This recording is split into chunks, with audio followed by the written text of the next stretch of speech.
In this video, I'm going to be showing you how exactly you can import stocks in TradingView. So let's just begin. Let's just say you are on a specific chart and you want to import some stocks.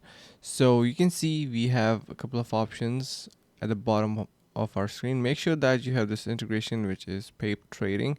Now, what I suggest is before we proceed, you can simply head over to the link in the description to get $15 sign up bonus, and that will be helping you guys a lot. So you can see once I click on this paper trading, I have this drop down over here and we have this export option, but there is no as such option to import, right, stocks. So how do you actually do that? Now, to import your specific stocks, all you need to do is you need to click onto this plus icon on the top right side, and here you can see we have this stock option. Let's just say you want to add Nvidia.